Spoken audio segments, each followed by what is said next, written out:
Өдрөөс өдөрт хөгжин дэвшиж буй Сумынхаан өнгө төрөх, иргэдийн гиген оюуны мэлмийг мэлаж, соён гэгэрүүлэх хүүхэд багчуудыг сургах, тэднийг чадвахжуулан сумандаа соёлын үрийг тарьж эхэлсэн. Сэлэнгэ сумын соёлын төв түүхт 70 жилийн ойтойгоо зулгаж байна. Тэртээ 1943 онд Монгол ардын хувьсгалт намын төв хороо бүгд найрамдах Монгол ард улсын сайд нарын зөвлөлийн тогтоол гарч ахаагүйний хошууны Сэлэнгэ бүрэн сумын 1, 2, 3, 4-р баг, цонхлон сумын 5, 6-р багуудын нутаг дэвсгэрийг хамруулан Ингит толгойн сангийн аж ахуйг байгуулснаар 1945-аас 1947 оны үед одоогийн холбооны шар байшингийн суурин дээр 2 хаалгатай жижигхэн цагаан байшин баригдаж Улаанбулан нэртэйгээр анх үүд хаалга нээж байсан түүхтэй. Улаанбулан нь эрхлэгчийн нэг хүний орон тоотоогоор үйл ажиллагаагаа явуулж анхны эрхлэгчээр олноо Арвай Балжир хэмээн нэрлэгдсэн бадамжив ажиллаж сангийн аж ахуйн ажилчид иргэд малчтаас дуулж хуурддаг, бие биелгээ биелдэг, хулсан хуур хуучир тоглодог, ерөөл магтаал хэлдэг, олон сайхан ардын өрн сайханчдыг үйл ажиллагаанд татан оролцуулдаг байсан байна.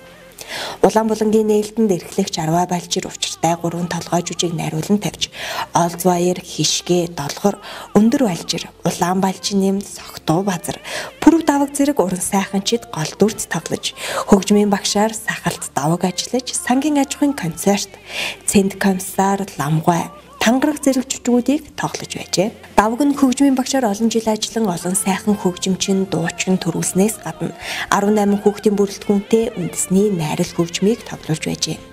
Номын санчаар инх жаргал бадамнаар ажиллаж байлаа. За ингэж сангийн аж ахуйд 1943 онд байгуулагдсан. Тэгэхээр би 47 оноос хойш мэддэг хүн байна. 47 онд тэр соёлын төв буюу Улаанбулан клуб гэж нэрлэдэг тийм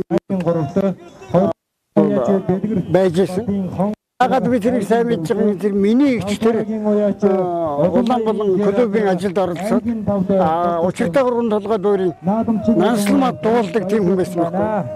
Нөгөө эгч минь бас дуулна. Тэгээ би тэднийгээ дагаж тэр клуб руу Улаанбулан руу гүйдэг тийм хүүхэд байсан байгаа. Тэгээ сүүлд сургуульд ороод 8 настай баг сургуульд оронгууд тэр клубийнхээ тайзан дээрээс хамгийн анх шүлэг уншиж дуулж эхэлсэн байгаа юм. 1947 онд манай сангийн аж ахуйн Улаанбулан шийдвэрийн одоо соёлын төв гэж одоо клуб нь учиртай 3 толгой дуурийг тавьж ирсэн байхгүй. Тэгт нь Арвай Балжир гэдэг хүн анхны клубын эрхлэгч байлаа. Тэгээ тэр өөрөө юунд дуулдаг. Маний эгч насламад дуулдаг. Долгор гэдэг эгч байсан. Тэр эгч хоёлоо хоорондоо ороолоо сольж нэг нь харламад дуулвал нөгөөх нь насламад дуулдаг. Насламад дуулвал нөгөөх нь харламад дуулдаг. Тийм байлаа. Тэр долгор гэдэг эгчийн нөхөр нь Согтуу базар гэдэг хүн байсан. Тэр нөхөр юунд дуулна, чигтийнхэн гоё дуулна. Тэгээ тэр үед байсан залуучууд өөрөөр хэлбэл одоо нас барччаа хөөх юм бурхны оронд оцгоодсон тэр Улаан Балжин нэм гэдэг хүн хүртэл балганы дагуулд гараад л өндөр бүрүүдэг гэдэг хүнтэй балганы дагуулд гараад тэр өндөр бүрүүдэг гэдэг хүн манай энэ одоогийн соёлын төвийн хөгжим багшийн ах нь баггүй юу. Энэ ч удам дамжсан хүн явж байгаа шүү. Гэх мэтэр тэгтээ юутай байсан гэж нэг мандлын гармын хоёртой үжид дараад учиртай 3 ард гарч ирсэн биш шүү. Би тэгэхэд л тэр учиртай 3 гэдэг дуурийн уран сайханчдын анхны тоглолтыг харсан. Тэр тоглолт миний сэтгэл зүрхэнд одоо минь бусдаас илүү санагдаад байдаг. Сонин. За тэрнээс хойш бол яг мэрэгжлийн багш нар ирээд мэрэгжлийн улсууд ирээд тэгээд янз бүрийн том уран бүтээл жүжигүү тавьсан. Би хүртэл 3-аас 4 бүжиг шаг гараанууд найруулж элдвсэн болж тэгжээлээ. Арва тарвил ургандаа Балжир минь, авгаа авбал жаргандаа Балжир минь хэмээн нутгийн иргэд Балжир эрхлэгчийн талаар шоглон дуулдаг байжээ.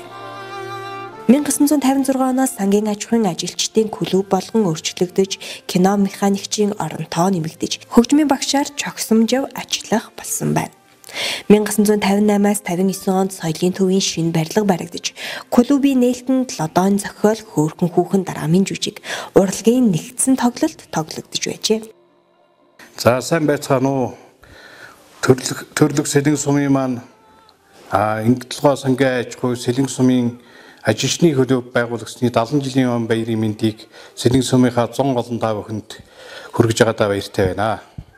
За миний би одоо Сэлэнгэ суманд тойрсон миний аав Жогсонжов, Жойдонжуугийн Жогсонжов одоо Сэлэнгэ сумын анхны одоо ажлын хөлөөд 1963 оноос хойш тэтгэврт гартлаа өндөр насныхаа тэтгэврт гартал одоо энд байгууллагад ажиллаж ирсэн юм аа. За маань хөгжмийн багш, клубийн эрхлэгч зэрэг одоо бүхэл албыг хашиж агаад насныхаа тэтгэвэр суусан. Энэ хугацаанд одоо би өөрийн одоо төрсөн дүү саран чимэгтэй энэ клубт одоо өдөржингөө аавынхаа дэргэд за тэгэл сум борон зохиогч байгаа соёл урлагийн бүх үйл ажиллагааныг үзэл сонирхож ингэж явж исэн тэр үе одоо надад их сайхан байдгийн. Миний аавтай олон жил одоо хамт ажиллаж исэн. За отхонгой байж байна, бат очоргой. За одоо өнөө хүртэл ажиллаж байгаа клубийн одоо энэ манай бат тулга, мөнгө цэцэг, отхон сүрэнгой, гам зориггой эдрийгээ хараад ингээд энэ хэд маань одоо өнөө хүртэл энэ ажлынхаа клубт ажиллаж байгаад одоо их баярлж явдаг юм аа. 1960 оноос сангийн аж ахуйн даргаар лувсан хөндөв дарга томилогдсон ирснээр түүний гэргий улсын 1-р зэргийн дуучин Цэнт сүрэн ажилчны клубын эрхлэгчээр ажилласан байна. Тэр үед ажилчны клубт жүжиг, концерт тоглохоос гадна 7 хоног бүрийн хагас бүтэн сайнд бүх юм барилдаан барилдаж, теннис тоглон, чогсомжив Баянхуур хөгжмөөрөө бүжиг явуулж, сангийн аж ахуйн ажилчид үүр цайтал бүжгэлдэг байсан байна. 1967 онд Ингээд толгой сангийн аж ахуйн соёл урлагийн 3 хоногийг Булган аймагт зохион байгуулж, ерөнхий найруулагчаар Монгол улсын гавьяа жүжигчин Мижид орж, бүжгийн багшаар урлагийн гавьяа зүтгэлтэн Жавзан, дуу хөгжмийн багшаар соёлын тэргүүний ажилтан Баточир ажиллаж, Даш даваагийн зохиол Цоохор цэргийн Самдан, Мухатвын зохиол Хоёр шар гэдэг дараамын жүжигүүд болон томоохон хэмжээний концерт тоглож, Монгол улсын гавьяа жүжигчин Орсоо 65, соёлын тэргүүний ажилтан Балтан цэрэн Очир Батнаар энэ тайзнаас төрөн гарсан түүхтэй билээ. Аймгийн намаа хороо захиргаа үйлдвэрийн хэвлэлийн шийдвэрээр Ингээд ингээд ажилчин клубын хөгжим багшаар томилогдож ирлээ. Яагаад намайг яаралтай тэргүй томилох ажил болсон гэр манай сангийн ажилчин клубын авьяасан бод ардын бүтээлчид Булган аймгийн төв соёл урлагийн 3 хоног хийхэр болоод тэгээд намайг нэг унган нутгийн иргэн гэдэг утгаар нь номгчилж авчирсан байна. Тэгээ тэрнээс хойш би энэ ажилчны клубт тасралтгүй 90 он хүртэл 91 он хүртэл яг уу. Тэгээд ажилчны клуб гэдэг нэр утга алдагдаад сумандаа шилжингүүт би тэгээд намайг театр татаад авчихсан. Найрал дууны багшаар.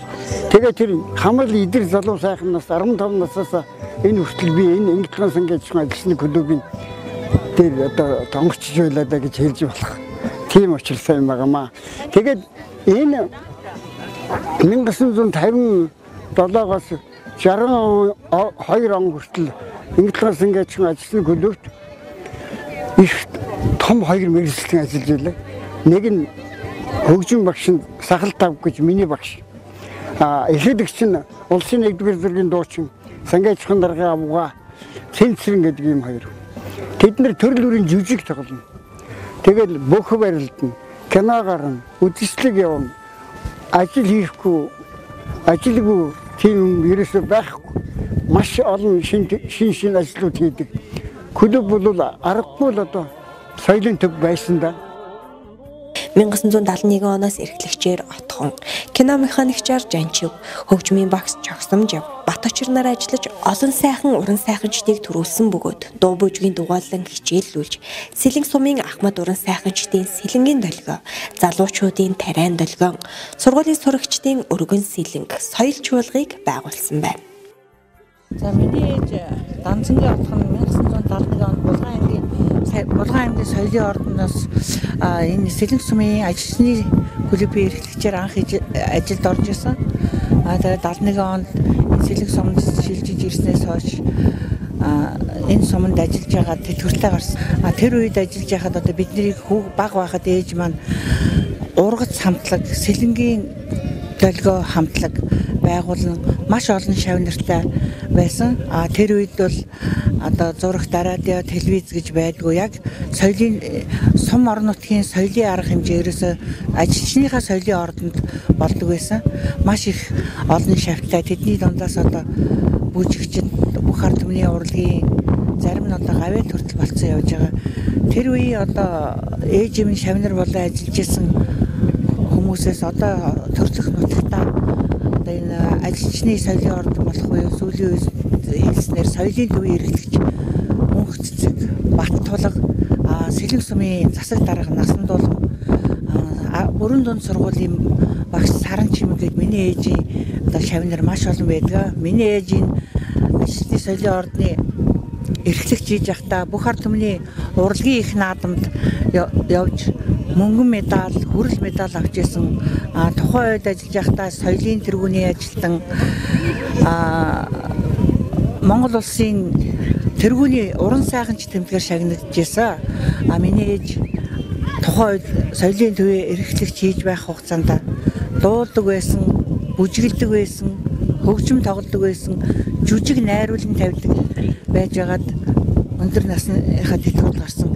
Миний аав бас энэ Сэлэнгэ сумын ажилчны клубтэй холбоотой үйлдвэрчний зөвлөлийн дараагаар ажиллаж байхдаа энэ Сэлэнгэ сумын малчит тариаланчдыг алдрыг дурсгаж маш олон хэмжээний яруу найрыг дуу хөгжмийн зохиолч Батчиртай хамтран зохиосон маш олон дуунар одоо байдаг. Одоо миний ээжийг ажиллаж байх үед одоо хөдөө тариаланчд ингээд маш хадламжид тариа бариад их маш их удаан хугацаагаар гэрээсээ хол явдаг гэсэн. Тэр үед манай ажилчны соёлын ордныхан тракторын араас халуун усаан чирээд, тайзаан чирээд ингээд маш олон хоногоор одоо бидний хүүхэд байхад ээж маань ер нь намар хаврын цагт тариал урах сураалтын үеэр ер нь гэртээ их ховорхон үзэгддэг байсан.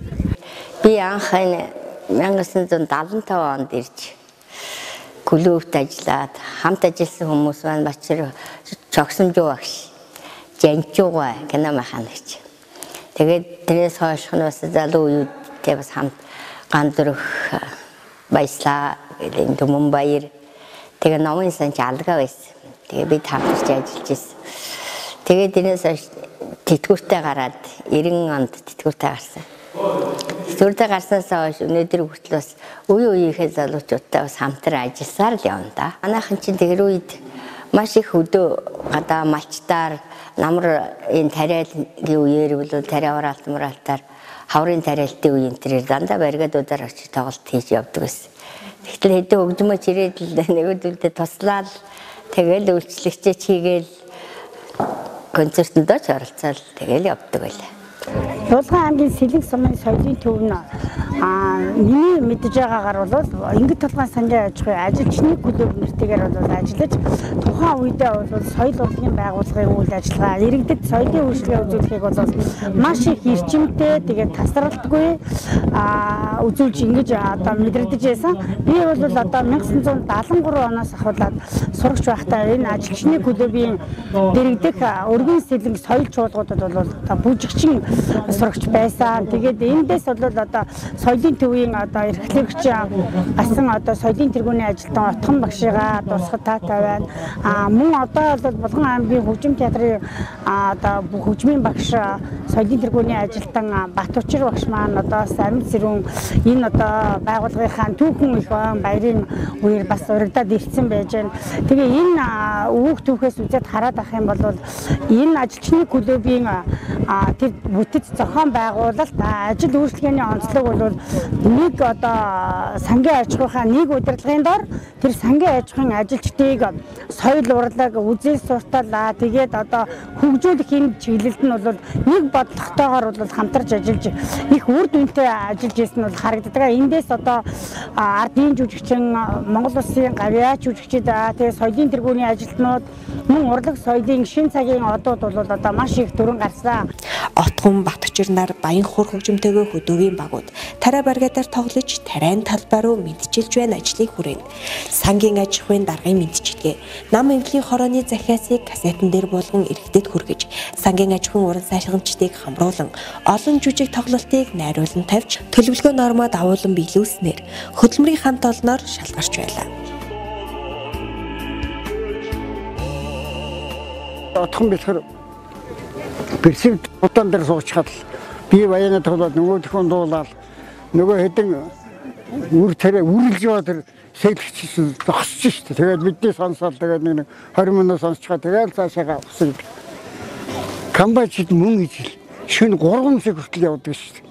Тэгээд би чинь хоолны захад хүлээгээ сууч. Тэгээ тэндээс нэг дөрвөн компани ирж байгаа бол дөрвөн компаниг энд иртэл хүлээж сууж байгаа л нөгөө л дуу хоороо болгоод нөгөө л 8 худалдаа байвал худалдаа байна. Нэвтрүүлэг байвал нэвтрүүлгээ өгөөд энд байгаа үр хүүхдийн дууг, энд байгаа эхнэрийн дууг хурааж авсан тэрийг сонсгоно. Тэрэлэнч тэгэхэд айгүй баярлна. Тийм ажлууд хийж л одоо. Тэгээ сүүлдээ манай сангачхан энэ тасаг болгоно. Одоо цогцлол одоогор бол баг болгоно. Сумынхаа төв сангачхаа төв соёл урлагийн 3 хоног явуулдаг байсан. Тэгээ би очиж хийн тэрийг. Тэгэхээр тэр урлаг соёлын ажил тийм жигдэлсэн, тогтцсон тийм байсан байна. Ерөөсөө онцлог нэрвэл энэ юм байна.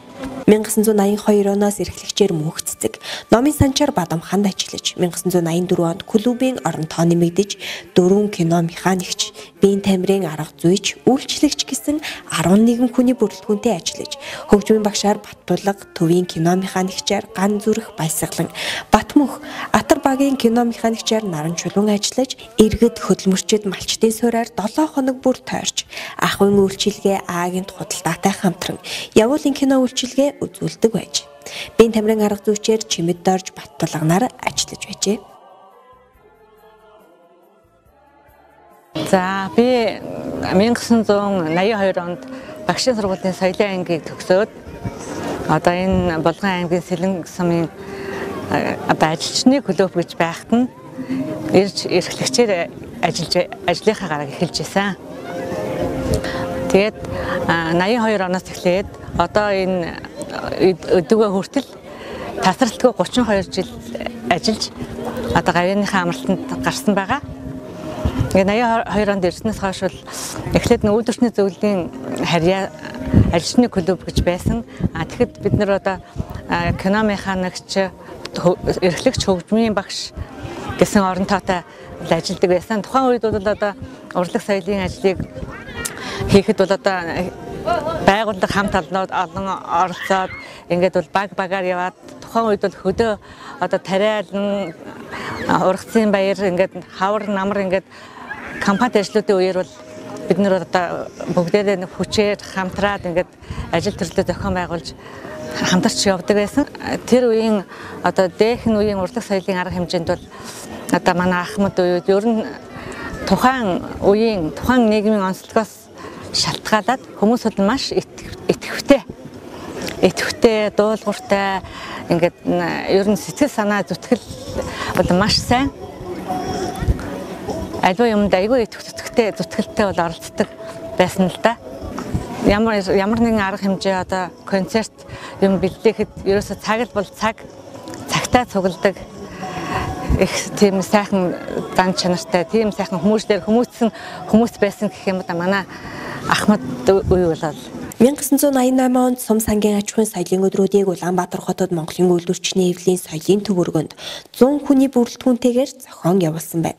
Ерөнхий найруулагчаар Монголын үйлдвэрчний эвлийн соёлын төвийн уран сайхны удирдаач, Монгол улсын гавьяат жүжигчин, Бороод улсын ардын жүжигчин Наранбаатар, найрал дууны багшаар Монгол улсын урлагийн гавьяат зүтгэлтэн хөгжмийн зохиолч Насан Буян, бүжгийн багшаар Монголын үйлдвэрчний эвлийн соёлын төв ордны бүжгийн багш Дамдинжив, хөгжмийн багшаар үйлдвэрчний эвлийн соёлын төв ордны хөгжмийн багш Жигмэд нар ажиллажээ. Манай концерт чинь 180 хүний бүрэлдэхүүнтэй очижсэн. Тэгээд 80 хүний концерттой. Тэгээд бусд үйл ажиллагаанд оролцсон хүмүүс нь одоо 100 хүн байсан баха. Тэгээд 180 гаруй хүний оролцоотой байсан. Үзэгчид хүртэл манайхаас очсон соёлынхоо яг үзнэ гээд 300 хүн очсон байсан гээд ярьж ирсэн шүү дээ. Тэгээд бид нэр Улаанбаатар хотод 11 удаа тоглолт хийсэн соёлын өдрүүдээр. Тий. Бүх албан газрууд, соёлын газрууд, театрууд одоо урьж яваачаал биднийг тоглолт хийлгээл.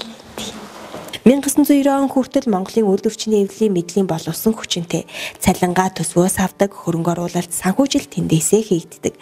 Сум сангийн аж ахуйн үйлдвэрчний эвлийн байгууллага удирддаг байсан байна. 1990 оноос хойш сумын засаг даргын таван газарт харьяалагдаж, эрхлэгч Номын санчийн оронтоотойгоор ажиллах болж 2000 оноос соёлын төв хэмээн нэрлэх болсон байна. Зах зээлийн хүнд хэцүү нөхцөлд соёлын байгууллагууд цомгтголд орж олон ажилчид гарсан боловч эрхлэгч мөнх цэцэг нь соёлын байгууллагад тасралтгүй 32 жил ажилласан байна. Энэ соёлын төвд настаараа ажилласан хүүхэд байхдаа энэ соёлын төвд бас нөгөө дугууланд явж суралцдаг байлаа. Цаашдаа сургуульд нь сураад ирлээ. Сураад ирснийхээ хойнууд одоо энэ гавьяаныхаа амралтанд гартал ер нь энэ соёлын төвд бүх ажлыг хийсэн.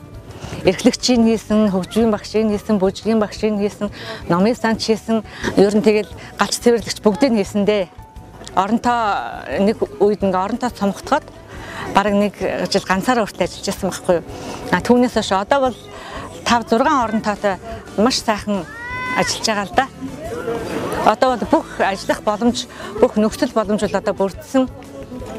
Урлаг соёлын арга хэмжээг энэ Сэлэнгэ сумын соёлын төвийн ард иргэдэд одоо хүртээх, хүмүүсийг урлаг соёлоор хүмүүжүүлэх бол одоо ер нь бүх тийм нөхцөл боломж бүрдсэн маш сайхан байгаа гэдгээр сэтгэл ханамжтай байна. 2007 оноос 5 оронтойтой болж номын санчаар ган зориг үйлчлэгчээр Түмэн баяр нар ажиллах болжээ. 2010 оноос хорлоо өвгтөө мөнх цэцэг бүжгийн багшаар ажиллаж эхэлсэн байна. За юуны төрөнд ардын хувьсгалын их хаан баярын мэнд ажилчны хөлөг үүсэн байгаа тусны 60 жил соёлын төвийн 70 жилийн хаан баярын мэндийг нийт сэлэнгчүүд болон ард түмэндээ эрүүл энх аз жаргал сайн сайхан бүхнийг хүсэн өрөөж баярын мэндчилгээг өргөн дэвшүүлье. За энэ хүү түүхэн ойн өдөр би бас өнөөдөр төрийн сайхан дээд чагнал өдрийн хүндэт медалаар чагналж нам тусгийнхаа хайр буйныг хүртсэн ийм сайхан баяр тэмдэглэлтэй үйл явдал болж байна. За би анх 1972 онд энэхүү тайлан дээр сурагч байхдаа өнөөдөр манай энэхүү соёлын төвд хөгжим багш хийж байсан Монгол улсын соёлын тэргүүний ажилтан Алтан гадаа содонд хөгжим багш Баточрын шавьаар орж анх сурагч ахуй насандаа энэ тайлан дээр дуулж хөгжимдөж ингэж энэхүү тайлнаас гараагаа ихэрсэн. За 1984 оноос одоо хүртэл энэ соёлын төвд хөгжим багшаар ажиллаж байна. Үе үеийн сайхан уран бүтээлчтэй хамтарч энэхүү тайзнаа өнөөдрийг хүртэл ажиллаж байгаадаа туйлын баяртай байна. 2013 оноос аймгийн засаг даргын мөрийн хөтөлбөрт орсны дагуу аймгийн хэмжээнд морин хуур хөтөлбөр хэрэгжиж эхэлсэн. Энэхүү морин хуур хөтөлбөрийн хүрээнд Тус Сумын соёлын төвд морин хуурын сурагчдын болон манай нийт албан газар ад иргэдийн дунд морин хуурын дугуулын хичээлж эхэлсэн. Энэхүү дугуулан одоо амжилттай үргэлжиж нийт одоо 40 гаруй морин хуурчид энэхүү сургалтанд хамрагдаад хичээлж байна. За мөн соёлын төвийн дэргэд морин хуурын 8 шарга хүүхдийн хамтлаг байгуулагдаад одоо ажиллаж байна.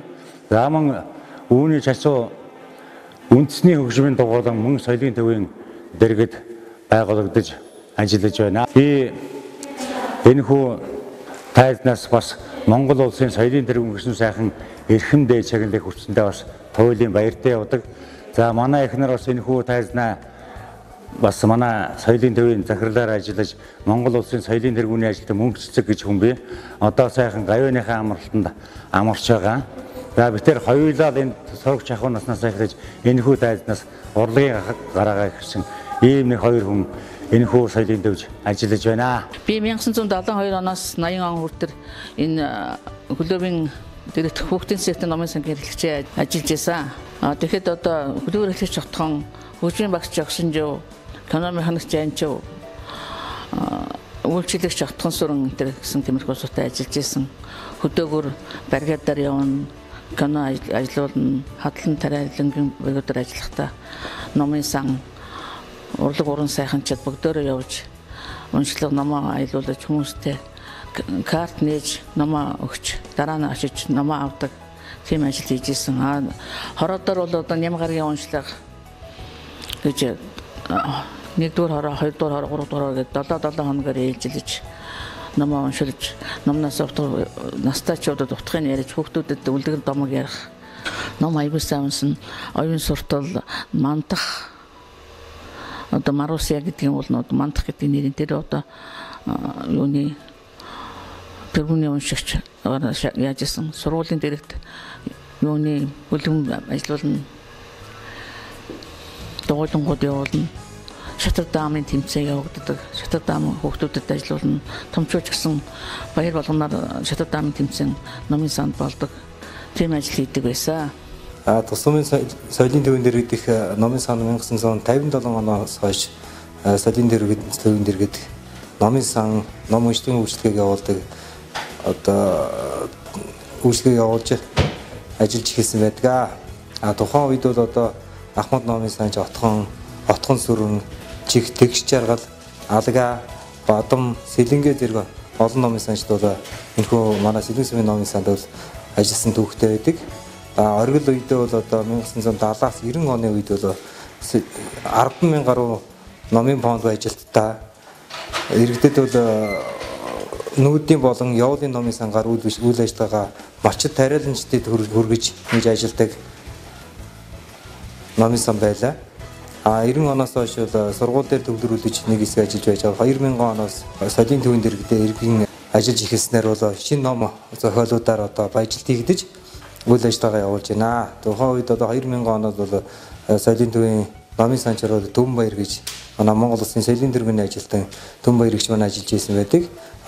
Түүнээс хойш бол одоо номын санч ганц зэрэг миний бие бол одоо ажиллаж иргэд хөдөлмөрчд сурагч хүүхдүүдэд бол ном уншлагын үйлчилгээг хүргэж байна. Жилдээ 1000 гаруй номын фондтой манай соёлын төв маань жилдээ 1800-аас 2000 уншигчдад бол ном уншлагын үйлчилгээг хүргэдэг.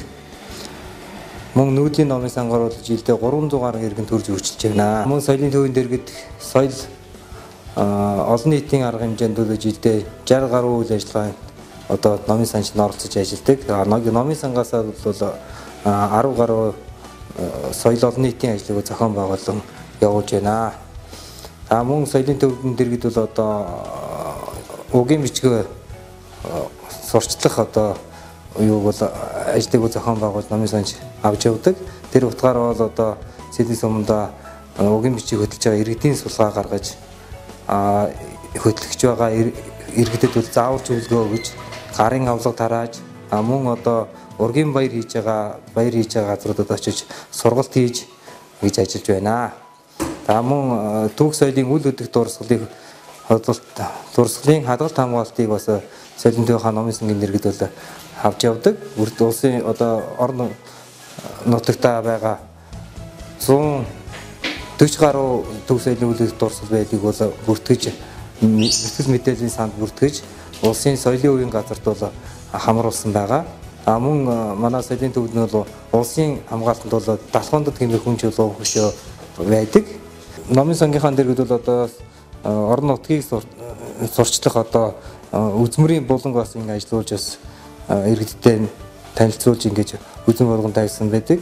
Музей эзүүлийн үзмэрийн ерөнхий бүртгэлээр бүртгэж одоо лансалсан 10 гаруй одоо эд зүйлсийг одоо дэргийн харуулсан байгаа.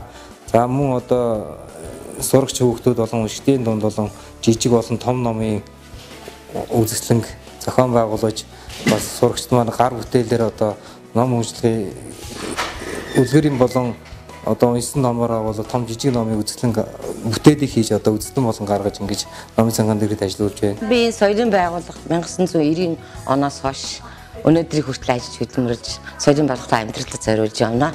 Ингээд би соёлын байгууллага туслах генерал механикч, номын санч, үйлчлэгч зэрэг ажлуудыг хийж өнөөдөр хүртээ ингээд би сайхан соёлын ажилтнууд Батчир багш, Отхон багш, Ган зүрхгүй, Баясгтан гой гэх мэтийн одоо сайхан үеийн ахмадуудтайгаа ажил хөдөлмөрлж өнөөдөр хүрсэн юм аа. Ингээд та бүхэндээ баярын мэнд хүргэе. Би анх Булган аймгийн Сэлэнгэ сумын соёлын төвд 2011 онд ажилд ороод одоо хүртэл ажиллаж байна. Манай соёлын төв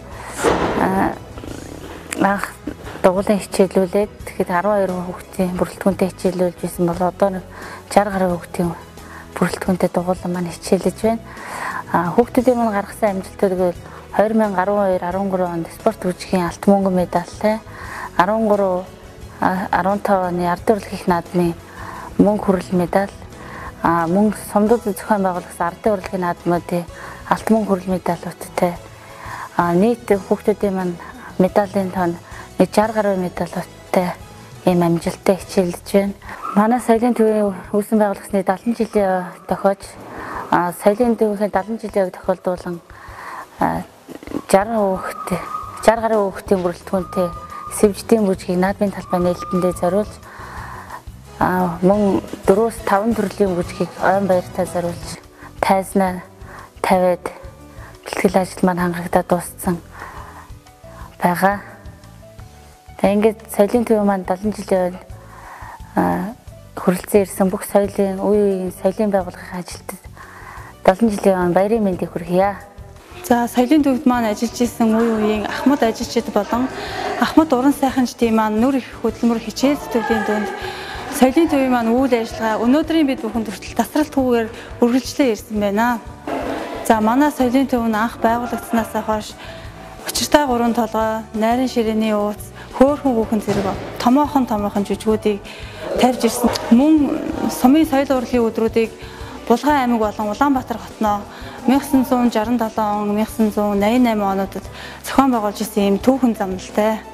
Энэхүү үйл ажиллагаанд бол 100-аас 120 хүний бүрэлдэхүүнтэйгээр томоохон хэмжээний тоглолт, жүжиг, сумын бүтээлийн үзэсгэлэн хэлбэрээр зохион байгуулж ирсэн байдаг. За тус соёлын төвийн эрхлэгчээр бол Данзангийн Отгон, Данзангийн Бат очир, Чойжсрынгийн Чогсомжав, Төвдөнгийн Мөнх цэцэг, Тогтын Батулга зэрэг олон сайхан чадварлаг хүмүүс ажилласан байдаг. Эдгээр хүмүүс маань соёл урлагийн үйл ажиллагааг чадварлагаар зохион байгуулж олон сайхан уран сайханчдыг төрүүлэн гаргасан байт юм аа.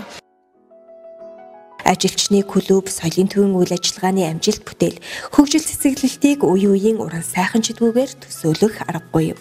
Соёлын байгууллага үүд хаалгаа нэгсэн тэр цагаас эхлэн сайн дурын уран сайханчид, ардын авиаснууд соёлын байгууллагын халуун амбүлд багтаж ард түмэндээ дуу хоорой хүргэсээр ирсэн.